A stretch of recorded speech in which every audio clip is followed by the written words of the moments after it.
Good morning, good afternoon, good evening, everyone, and welcome back. You're tuned in to Kev Baker right here on The Kev Baker Show on your number one network, truthfrequencyradio.com. Now remember, you can also hear this amazing station and all of the amazing shows over on the amazing iHeartRadio stream. That's right, TFR has got its own stream over on iHeartRadio. And that's thanks to all of you great people out there spreading the word about TFR. And a really big thanks to Chris and Cherie Gio for setting this whole thing up in the first place. So, it's the second week now after my heart attack. I'm slowly bringing myself back into things, but it's going to be a long process. And somebody who has helped me no end, and I have no words just to thank him enough, has been my good friend, my entangled buddy, Mr. Anthony Patch. You know, I remember hearing him a long, long time ago over on Clyde Lewis's show. And a big shout out to Clyde and Ron Patton for helping me through these times as well. And I was absolutely made up that I could get in touch with Tony, and then he actually agreed to come on to the show.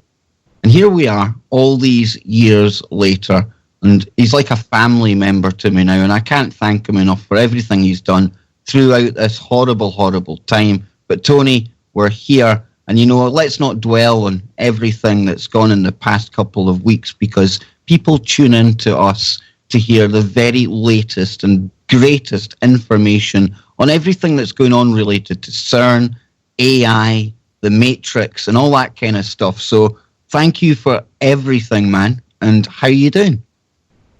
I'm doing great. I'm glad that you're happy and healthy, and you're still with us. And as I often like to say, whenever you are confronted with something negative, do a 180 with it. Spin it around and make it an advantage. And you've done that famously. You've come back stronger than ever with a clear head and with some new motivations. So you've been covering my 6 for many, many weeks while I've started my broadcasting foray into TFR. And it was only right that I would have your 6 when you were down. So that's what we do in the military, right? It really is. And we are entangled. Like, we always love to have a laugh about a pun on the fact that we love physics. We really do. Before we get into everything tonight, my other brother, Johnny Whistles, he's having a few issues getting logged in right now. He will be with us momentarily. Don't panic, folks. It's going to be the 3 amigos. And Tony is going to be steering the Starship KBS tonight. And talking starships, we might touch on them later on in the show. But Tony, you've had a massive response to your recent shows right here on the network. The listeners have been bombarding you with ideas and links. What's the latest in the world of Anthony Patch? Well, I really want to apologize, first of all, for last Friday's show. It was an absolute disaster. I was getting just cut off and harassed like never before. Couldn't complete the broadcast, and we finally had to revert to my previous program from the archives. And I just want to apologize to everybody for that. You know, we did the best we could at my end and at the network end to persevere on Friday, but we've got a workaround. And like I keep saying, 180 it. If it's a problem, make it an advantage. And I think you may notice my voice sounds a little better today. I've got a new system. I've got some new equipment going on here, and I think that's going to produce a better show on Friday. And I'm talking to Chris Gio, the founder and owner of TFR. We've developed what we think is a bulletproof solution. So onward and upward, my friend. Absolutely, and I can already hear the difference in your audio. It's great, Tony, and I think this is going to open up a whole new kind of aspect to the information that you're able to put out there. And you know, you've been looking at all of this kind of stuff related to gold and modern culture. We spoke about a number of adverts and film trailers recently. What is it that you're really going to be covering here tonight, Tony? Well, we're going to go a little bit different direction. We're going to touch on if you will, many people call it the hive mind. We're moving towards the New World Order. And because of that, we're going towards this sentient world simulation that we've talked about an awful lot. And just so the listeners know, I'm going to be doing most of the talking here. I want to give Kev an opportunity to kind of just ease into coming back on the air, because, you know, he did 850 shows without a break. And when he does Freaky Friday, he was going to work after that. So just a lot of strain, and I think he's realized that he was pushing himself without knowing it. I was teasing him that he was the frog in the pot of warm water, and they were slowly turning the heat up on him, and he finally reached the point where he was boiling, and his heart gave out. So, you know, I really want to thank everybody who responded to the GoFundMe.com campaign. We've had over 99 contributors. We've raised over $4,500 just in 7 days. And that shows the heart of the audience. That shows the true colors of the people that tune into TFR, tune into KBS, and even tune into my show. So I just, from my heart, and quite literally from Kev's heart, we want to thank everybody who has given money, given prayers, given well wishes, and kind thoughts. It renews everybody's faith in humanity when you see a good friend who's down and needs help, and we get a tremendous outpouring of good-hearted people that rally to the cause. Kev did not want this to happen in terms of, you know, telling people, you know, he's in a tough situation. But when his employer did not cover his sick days, I was outraged. And I'm sure everybody listening to this and everybody that has supported Kev just finds that outrageous. We all get sick, and an employer should offer that as a benefit. So you guys rallied to the cause. I applaud every one of you. I just happen to be the facilitator in all this, and I'm happy to do it. And I would appreciate it if people would continue to contribute if they can, spread the word to those that haven't heard about this situation, and do what you can. And even if it's just sending emails of good wishes, we applaud that, we welcome that, and we want that. So moving on from there, I want to talk a little bit more specifically, because lots of emails I receive from people, they want me to drill down into the finer points of the things that I cover, and I'm happy to do that. So in the broad stroke, we're talking about the Matrix, the sentient world simulation, which represents every person on the planet within this computer matrix as a node, and every node is given an avatar, an identifier. And that is real-time, 24/7 monitoring of every person on the planet. This is primarily, but not exclusively, facilitated by the adiabatic quantum computers produced by D-Wave Corporation. Now, the finer points on that is I want to get into the combination of the sentient world simulation and how it relates to the third strand of DNA and the activation of that, and therefore the connection to the New World Order's construct of the sentient world simulation, what we consider the beast system. The third strand of DNA literally is the mark of the beast. Now, many people have emailed me over the last week and said, well, what about the mark on the forehead and the mark on the hand? Okay, the right hand. This is an outgrowth. This is an indicator. This is something that will indicate externally those that have had, by their own free will, their third strand of DNA activated. Now, recently, some folks have sent emails to me with links to YouTube videos in which people are talking about the mark of the beast, somewhat relative to what I've been saying for the last several weeks, and that is that people will be demanding the mark of the beast. Now, I've put it in the context of people will be demanding the mark of the beast because it's presented as a solution. So, the Hegelian dialect is what plays in here. If the crisis is created and a solution is presented, people faced with the crisis if it's overwhelming, if it's an existential threat to their livelihood, to their existence, then they will demand a solution. So what plays out here is a solution is presented in the form of the mark of the beast.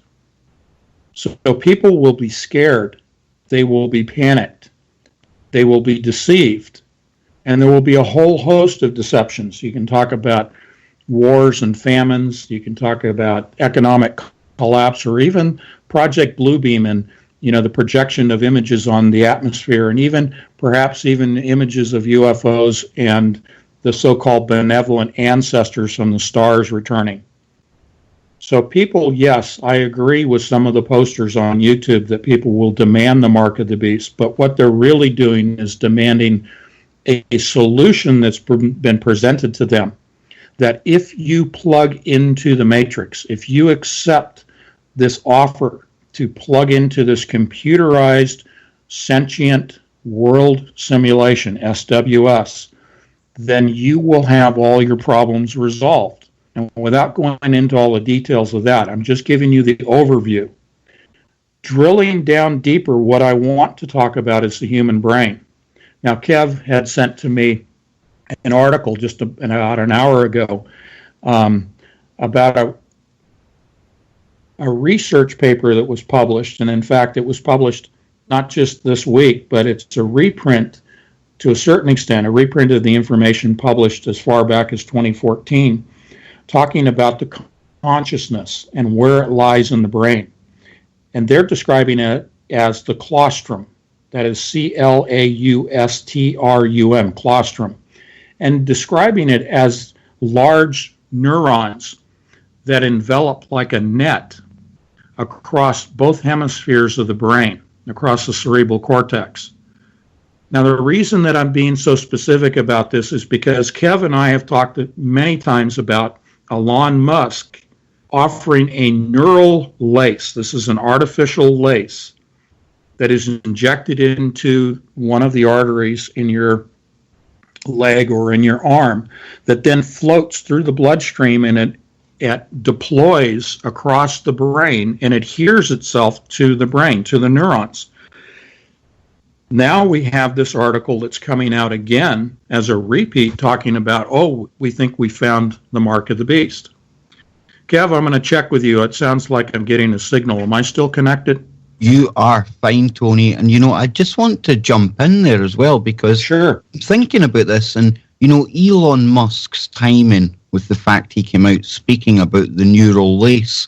I'm wondering if that's almost like a straw man, a false flag, because we know we're probably already loaded with the nanotechnology for the third strand, Tony, but they'll never admit that we're all laced with chemtrails and particulates, so they will dress it up as the neural lace. And you're right, people will, given the right circumstances, they'll queue up around the Apple shop or wherever they need to go to get it.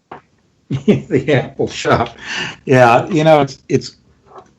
it's funny that you say that because we are so programmed towards technology being the solution to all the world's problems, the cure-all. And I think it is. I think it's another form of predictive programming saying by Elon Musk. Some people have said, he has our best interests at heart. He's trying to offer a solution, a counter to AI, because Elon Musk is negative towards AI. Well, quite the opposite. He's a financial supporter and a philosophically supportive individual of artificial intelligence and the sentient world simulation, which is an AI system. And so the whole idea of the neural lace being used to keep us a step ahead of the advancements in AI is a complete smokescreen. It's a red herring. And in fact, again, I'm being repetitive, but some people in the audience may not have heard this. The third strand of DNA is in the form of nanoparticles within every single person on the planet. They are dormant particles. And once they are activated by the 5G Wi-Fi system that we are fully immersed in now, once you make that conscious decision to accept that signal, you don't necessarily say, yeah, I want my nanoparticle. Yeah, I want a third strand of DNA. No, it's not that. It's the little game of misdirection that they play to get you to say, yes, I want to be plugged into the system that will solve the problems that I've been presented with. What happens behind the scene then is a signal is transmitted through the 5G Wi-Fi to your body, and it is received by the dormant DNA, the nanoparticles that then begin to self-replicate. Kevin, I just looked at an article last week that was talking about computers, DNA computers. This is mainstream science. DNA computers that self-replicate. Okay, and he and I had been talking about this for about almost 3 years. The self-replication of nano computers is exactly what I've been talking about for almost 3 years. Nano DNA computer self-replication. The self-replication is enabled by the 5G system that is now being deployed. There have been a lot of people saying, oh, it's not until 2020 or 2025 or 2030 that 5G will be completely deployed. No, almost 2 months ago, there was a SpaceX rocket more specifically, that was launched for Iridium Corporation, which is a satellite phone system and 5G supplier, launched with 10 satellites in the nose cone. Those deployed around the planet in geosynchronous orbits that are arranged in what is known as a constellation pattern. And the purpose of that is to literally cover every square foot on the planet 5G technology. Now, this comes... Okay, now I'm going to jump in right there because, as per usual, something is happening with Anthony. And it gives me a great pleasure while we've been interrupted here, and I let Tony's Skype play catch up, to introduce my other wingman, Mr. Johnny Whistles. You made it, John. I had my worries because you had the Skype gremlins as well, man. Yeah, Kev, you could hear me, but I couldn't hear you. Crazy because something, and I had to go through all the settings in Windows to find out that my microphone had been disabled. But finally, after all the torture of going through folder after folder and properties and, but it's like Kev trying to find these things, but managed to get it back on, and I'm really stumped as what turned it off, but something did. Well, I'm just so happy to have you here. And no, we were not joined by Stephen Hawking's towards the end of that last segment there. I can assure you it was still my good friend Anthony Patch. Tony, are you back with us? I am. It's great to hear Johnny's voice. We didn't have to use Morse code from Scotland. You sounded like Stephen Hawking's there. You're back loud and clear, Tony. Let's get right back into it. And you were talking about the 5G and the fact that will just basically activate these nanocomputers that are already in us, right? They are. And so when mainstream science today comes out with an article saying that the colostrum, which is described by them as a net, a neural lace that covers both hemispheres of our brain, and is supposedly, according to this article, the location or the source of human consciousness. Now, that's ridiculous because human consciousness has to be more definitively defined. And I'm going to cut to the chase. I'll make it very, very succinct here. We've talked about as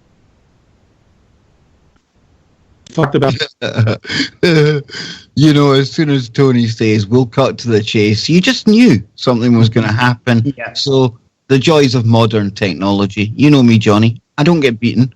And what we'll do is we will phone Mr. Anthony Patch on his cell, because that's how we roll on here. We don't let these things get in the way, because I really want the listeners to hear this information. And Johnny, it's only now that I'm starting to realise just how bad I'd let myself get, because if I had tried speaking for this long, say maybe 3-4 weeks ago, I'd have probably been getting breathless and tired by now.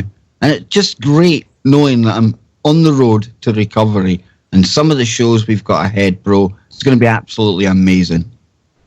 Your call has been forwarded to an automatic voice message. Oh. Yeah, well, we'll try Tony again in a moment. Yeah, I mean, it's crazy, Kev. Some of the things you were talking about there, and I just actually went to have a look at it. And they've actually taken the page down now, Kev, with that consciousness thing you were talking about. And you sent me a link, and they've taken the page down now, so I'm not sure what that's all about. They certainly have, and that was the story that Anthony was talking about, which was to do with this colostrum.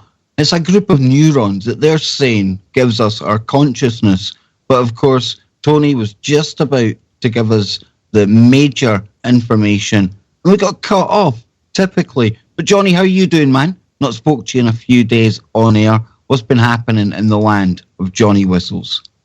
Not much, Kev. Not much at all, mate. It's just great. Just great to be back again, Kev, doing this. So, and it's great actually to have you back. Probably that's about the best one out of them all, brother. Well, it's great to be back, Johnny. And like I've been saying, it's going to be really slow. A slow process. But with the TFR family here, all the different hosts, we had Christopher Everard, amazing last week. We've got Tony Patch tonight, and he's back with us now. Are you there, Tony? I am. Were you trying to call me? I was. I tried to phone your mobile, so if that happens again, if it phones, it's all me. Yeah, I got the volume turned up on it now. I usually turn it down for the show, but yeah, okay, we're back. We're back, and you sound good, man. You sound good. And you were just about to explain the secret of consciousness, because it's nothing to do with this colostrum that they're talking about, is it? No, that's just a connection system. It's just a pathway. I would say just to get in. Now, I'm going to phone Tony. That is just no use at all, Johnny Whistles. Not when we are. Kev, it's crazy because when you talk to him, it's fine, but when he goes to talk about do you know what I mean, these subjects, and then that's when they cut him off. It's exactly. Crazy. We've had CIA agents on the show. We've had all sorts on here. We've covered the Hampstead case, everything. And no man gets as much hassle as my good friend and brother, Anthony Patch. There we go. Now we can hear you, Tony. Okay. All right. So if consciousness can be physiologically pinpointed, I'm just going to be very short. Tubulin dimers, they're binary in pairs. They're contained within the microtubules of the human neurons. And therefore, that would be the most likely location to look, would be the tubulin dimers for consciousness, for the source of consciousness.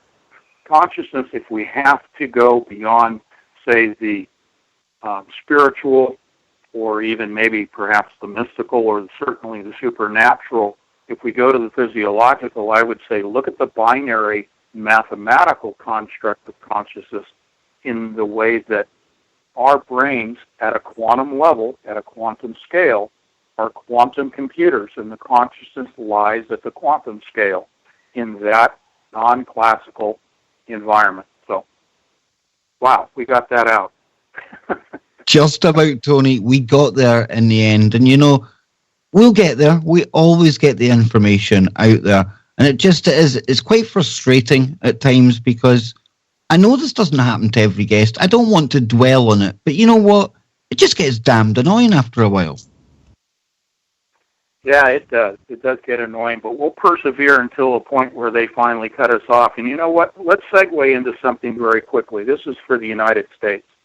There's a bill in the Senate right now, Senate Bill 4561, that was presented by New York Assemblyman David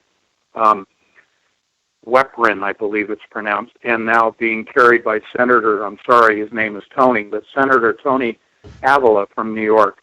And these guys are pushing through a bill that essentially says that if a web hosting company, the owner of a website, if they are notified that the information that they're posting and putting out is not acceptable, let's say, they're subject to a $250 a day fine and attorney fees. Are we going to break? We certainly are. Join us in 3 short moments. Don't go anywhere. This is the Kev Baker Show.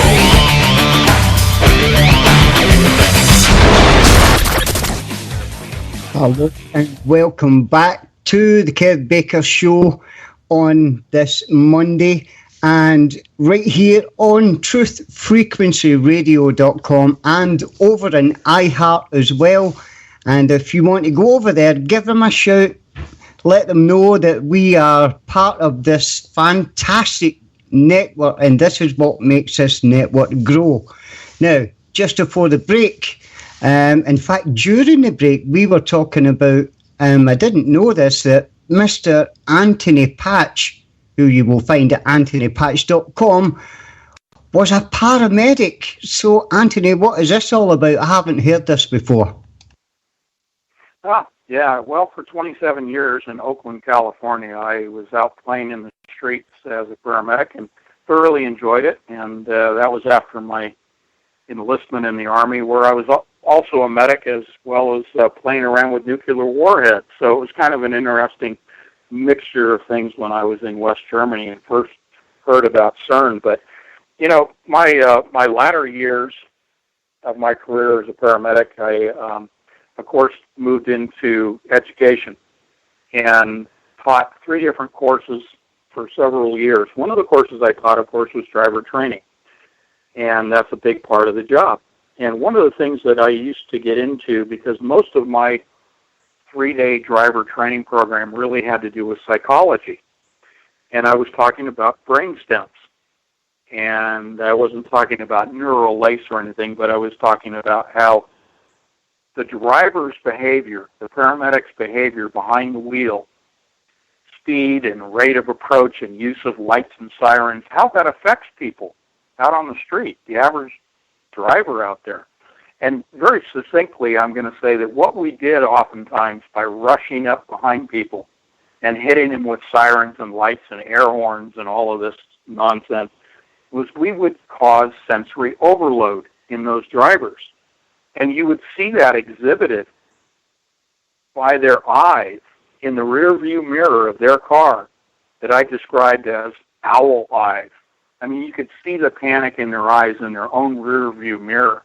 And what I would tell to the drivers in these classes is, look, you're shifting those people from their higher thought processes, which occur in the cerebral cortex of the brain.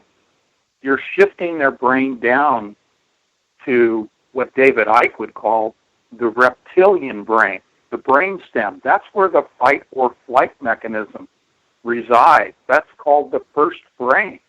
And literally the cerebral cortex is known as the new brain. That's where our rational, analytical skills take place, is in the cerebral cortex. So I say, look, don't run up fast behind these people. Don't blast them with everything. Don't push them into sensory overload, into a fight or flight mechanism. Let them have time to see you and recognize you and process the information up there in that cerebral cortex, and then they'll make the right decision, which is to move the heck out of the way. Move to the right, and nobody's going to be, panicked, and nobody's going to be like a lemming, running out in the middle of an intersection against a red light and getting hit and getting killed. So that, in a nutshell, is what I would give them as a takeaway is, don't cause these people to be brainstem drivers, because then you won't be so angry with them for not getting the heck out of your way. So that has some tangible relevance to what I'm talking about here, about sentient world simulation, third-stranded DNA, this hive mentality, because really what we're talking about here, when the third-stranded DNA is activated, the brain will be affected. And people will not even be aware that they've been changed. And the goal by the powers that be is quite literally to shift people from the cerebral cortex down to the brainstem level of living and existing. People need to understand that it's not just, well, they're creating a new strand of DNA and it's going to do weird things to me. No, this is the tangible illustration for you, that they only want you to function at the brainstem level. They do not want any critical thinking skills going on. Look at what's happened in our school systems to drown that out, to beat that out of people, to get them down, dumbed down, literally to that brainstem level of just being a serf class of slaves that will just simply take orders and do their bidding. That's what's going to happen if you take the mark of the beast. And I'll let you jump in there, Johnny. The mark of the beast, I mean, how many times have we heard it? But the thing is, Tony, nobody really knows what it is. And listening to you, I mean, that is deep, deep stuff. It's unbelievable. Something else we've covered as well, Tony, that ties into this, and it's back to the DNA computers and things, but right now, I mean, they're playing about with how much information they can store on strands of DNA. And like you say, whether it's real DNA or nanodiamond artificial DNA, this is the kind of technology that it's not in the future, it's right now. And if they're telling us about it, that old rule stands firm. They must be maybe 30, 40 years ahead of what they're saying publicly. Absolutely, totally. And you know, it's interesting. You and I have noted a trend in these articles that we trade back and forth, and we laugh about the quantum entanglement between us, because it almost seems invariably that when you send me a specific topic, I'm already, or you are already sending me the same article or the same topic at the very same moment. I mean, it's really amazing how we're on the same track. But you're right. The information pattern right now is they are flooding mainstream media, so to speak, including the internet, with all of these supposed breakthroughs, these new things that they've just discovered. When if you do a simple search, you'll find that the information, like the one that you released today to me about the colostrum, if you do a search on that subject, you will see articles that are virtually the same information, that are 2 and 3 and 4 years old. So there's a pattern in which they're trying to overload us. Let's talk about sensory overload. They're trying to do an information dump, to overload us with all these new wonderful technological discoveries that literally are 30, 40, 50 years old. But they're trying to make it sound like they're new discoveries. The purpose is to saturate us with the concept that all the world's problems, all the world's ills can be solved by the priesthood of science, and to turn to science as infallible, all-knowing, and will take care of you. That all feeds into the psychological indoctrination towards going with the mark of the beast system, to plug into the matrix. And as a little sub-note, you know, the neocortex is part of our brain, okay? Neocortex. What was the name of Keanu Reeves' character in the movie The Matrix? It's Neo. Mr. Neocortex. Okay? So all of this is programming. All of this is for that purpose of just getting people to say, yeah, I love technology. Oh, I love what the people at CERN are doing. They want to open a portal. Oh, great. Oh, gee whiz. Just last week, they found 5 new states of matter all at one time. You know, they went through their data, and it takes a long time to sift through the data that comes out of these collisions, the data that's gathered by the detectors. And so once they sift through it, they come up with some new astounding thing. Okay, 5 states of matter. Don't even worry about it, okay? We're just talking about quarks and gluons, not a big deal. The reason that they present it as something big and wonderful and just a tremendous breakthrough in physics is not only to indoctrinate people, as I said, thinking that science has the answer to all the problems, but it is for the purpose of continuing their funding. Every new release is about continued funding of their programs. The other point to that is, who can call them on it? Who can prove them to be wrong? Who can prove them to be liars? Because they're the only one with the machine, quote, capable of producing these breakthroughs. So there's no one out there to counter what they're talking about. You guys with me? Oh, I certainly am, Tony. I'm sitting here listening intently, as usual. Okay. But you know, Tony, and this leads into something else you were going to touch on tonight, or I hope you were going to touch on anyway, because I often speculate what it's going to take just for people to actually demand this solution. I know everyone is programmed to love the technology, but I still think it would be that step too far just to say, come and get yourself integrated into the matrix. So how do they do it? And earlier on in the show, you mentioned Bluebeam. Now, Bluebeam is a theoretical kind of plan by NASA. I do put a lot of weight behind it. And that is, of course, one option on the table that would have the world falling on their knees, probably seeing religious figures in the sky, possibly what appears to be alien crafts, UFOs, stuff like that. And this leads into the kind of work and research that you're doing right now. But what do you think the chances are of creating a crisis via Bluebeam? I think it fits right into it. It's a multi-layered agenda. If you want to talk about, economic collapses and military strife and things like that as being part of those layers, I think if the world were presented, just like Ronald Reagan said in 1980, if suddenly we were presented by, an external threat, meaning alien threat, that the world would quickly pull together as a single world government with a single leader and would quickly forget about their petty little squabbles in the face of this omnipresent invasion from outside. And I'm kind of adding to his speech, but the point is that's one of the layers that I truly believe that Project Bluebeam will be employed to scare the living daylights out of people. And one of the solutions will be, look, if you guys just become part of this one world government, we can fight this external threat, but we have to join our mind.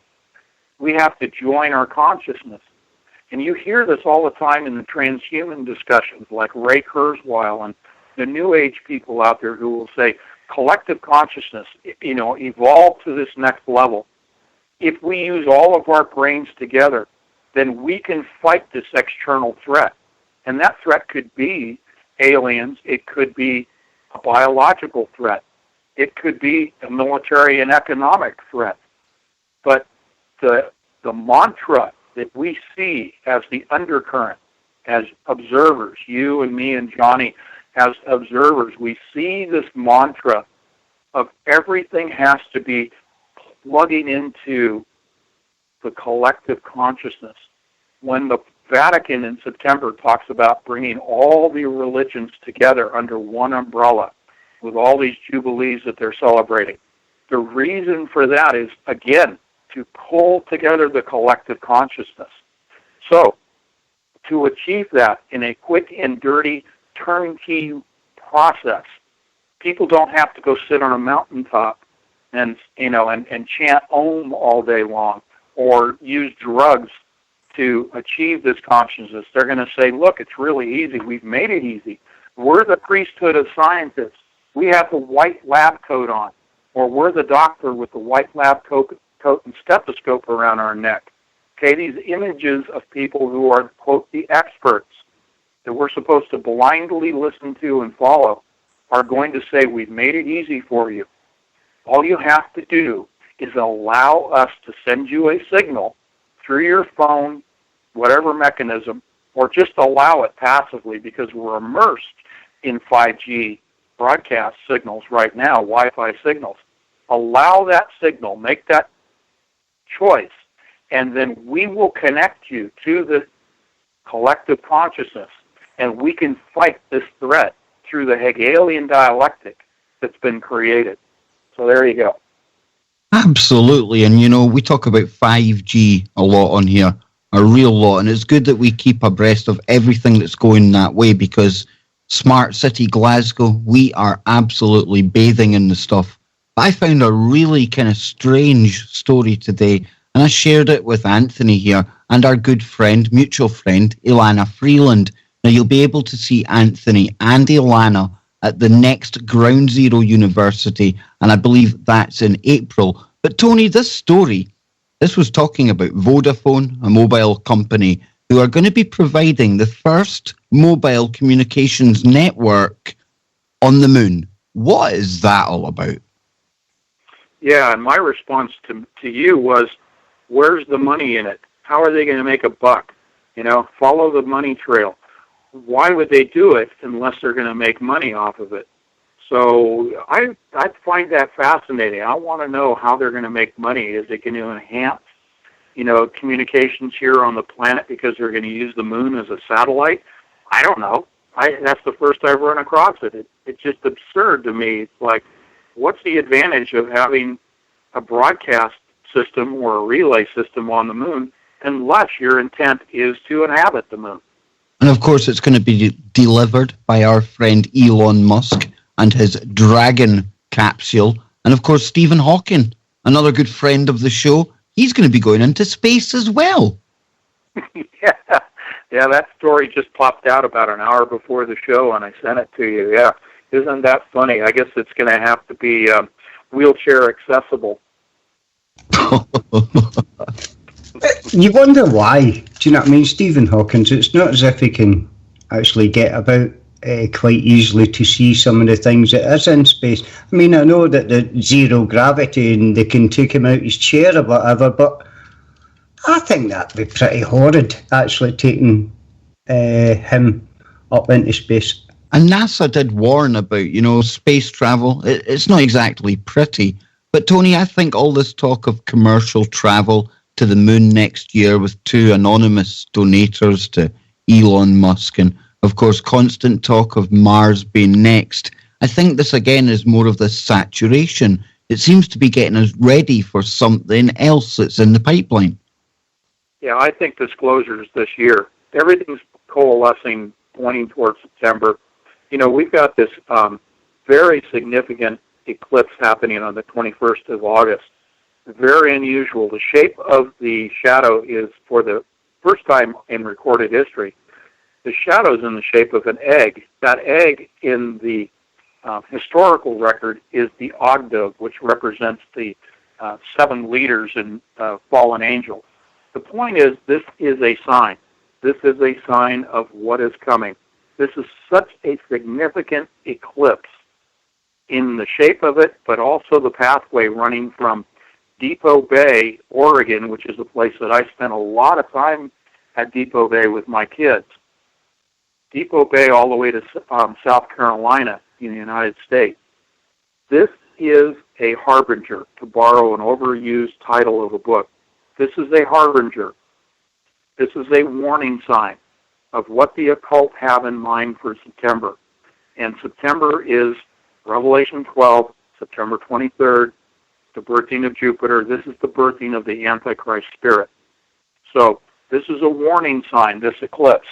Between August and September, there are going to be significant events occurring in the spiritual world. Will we see them manifest physically? Will we see them in real time here in our reality? I don't really know. But I believe this is a harbinger of some significantly bad things that are going to happen in August and September. And Tony, if they do play a bit of the blue beam card, what we're undoubtedly, in my opinion, going to see is what they will call exotic crafts, alien crafts. Chances are, though, most of them will probably be our own. It's a false flag alien invasion. They'll pretend to be the aliens, right? And this relates back to how we met in the first place, the main ring at CERN. Now, how the heck does the main ring at CERN connect with alien crafts? Well, Tony, at CERN we see the macro kind of experiment going on. And if you take that down to maybe the tabletop size or a craft size, it's the same technology, isn't it? Oh, you are so good, my friend. Absolutely. I was on the Hagman and Hagman report last Thursday with L.A. Marzulli, my good friend, and he's very much into the UFO and the Nephilim and all of that great research that he does. Just tremendously credible researcher.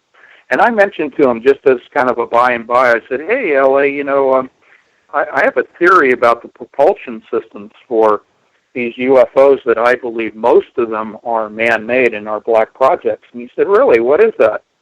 And I said, well, the fact that they're saucer-shaped means that around the perimeter inside the craft is a ring-based synchrotron particle accelerator, just like the main ring at CERN. And as described most recently by your witnesses of these craft, that there is what appears to be two oppositely opposed streams of light that are very tightly bound and appear almost as if they are pipes consisting of light.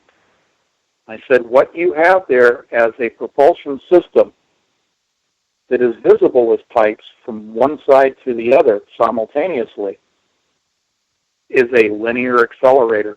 That is the awake plasma wake field particle accelerator at CERN that is conjoined with the main ring. Again, like you said, on the macro scale, this is what they have at CERN. Now, going back about 5 years, I showed you some articles a couple of years ago, from 5 years ago, that are from Stanford, from the Stanford Linear Accelerator, in which they had created a linear accelerator literally on a microchip. And you may recall that. So we are talking about linear accelerators and ring-based accelerators that can be housed within a UFO, a saucer shape, if you will, because the linear accelerator provides the propulsion and change in direction. The synchrotron ring-based produces at right angles, what's called orthogonal, at right angles to the ring, magnetic lines of force projecting upward from the spacecraft and downward from the spacecraft. You can selectively determine which direction those magnetic lines of force are directed. If you direct them downward towards the Earth, you now have anti-gravity. And the linear provides the linear change in direction. Go ahead. We've also had talk recently of one of these EM drives. Now, they said it would be impossible, right? But what this does is it takes microwaves and it bounces them about inside a metal container, and that actually gives propulsion. It pushes it forward. Now, if you think of this synchrotronic energy that you're talking about coming off these accelerators, I mean, you were talking about the up and down forces there. I mean, you could almost imagine some technology where they're harnessing all of that synchrotronic energy, just like comes off the sun when you have these particles going in circles around the electromagnetic field. And if they can utilize that somehow, harness that energy, that gives you your lateral movement as well. Certainly, and there's even discussion in terms of like Cassini, the orbiter that was sent to Saturn, of sending orbital spacecraft or satellites, if you will, rocket ships, to make it, sort of old school, of ion drives. And that's what you're talking about. You're talking about producing at near light speed the ejection of ions, of particles, literal particles, out like a rocket motor from a spacecraft. So none of this is, science fiction. This is all real-time, present-day technology, and there's no reason that you cannot have a synchrotron particle accelerator, a ring-based accelerator, fit within a spacecraft, because if you go back to Berkeley, where I went to school, and Dr. Lawrence, Ernest Lawrence, his first prototype of a synchrotron particle accelerator you could hold in your hand, and then they built it up from there. So, to go backwards towards something that is tabletop size, both for the ring as well as the chip size, linear, is totally here. It's already here. It's already done.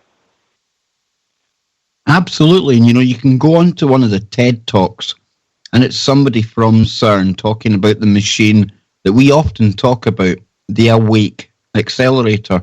Now, she's doing a really good job of breaking down what a plasma accelerator actually does. But they speak on there about the fact that this will eventually lead to particle accelerators being in your GP surgery, things they can just wheel about in a hospital, Tony, for treating things. So they're actually admitting this quite openly. Yes, they are. And again, that's built upon what Stanford was talking about with the SLAC, the Stanford Linear Accelerator, reducing that 2-mile-long accelerator down to a chip. And in fact, it was able to produce 1,000 times, there's a familiar number, 1,000 times the acceleration on the chip than what they were able to accomplish in 2 miles with the larger accelerator. So yes, to be able to put it, for example, in a 10-sized accelerator, totally there. And you know, Tony, we're almost out of time. I want to thank you for taking the brunt of the show tonight. Me still on my sick note, recovering slowly, but getting there. I want to thank everyone for tuning in as well. You know, if it wasn't for all of you out there, then we would have nobody to speak to right here on truthfrequencyradio.com. We'll be back tomorrow night on the Kev Baker Show. I'll be doing a major update on my health. It is the reality show. I will bring you up to date with everything that's happening. Until then, I love all of you out there. And wherever you are, make it TFR. And then he touched that dial.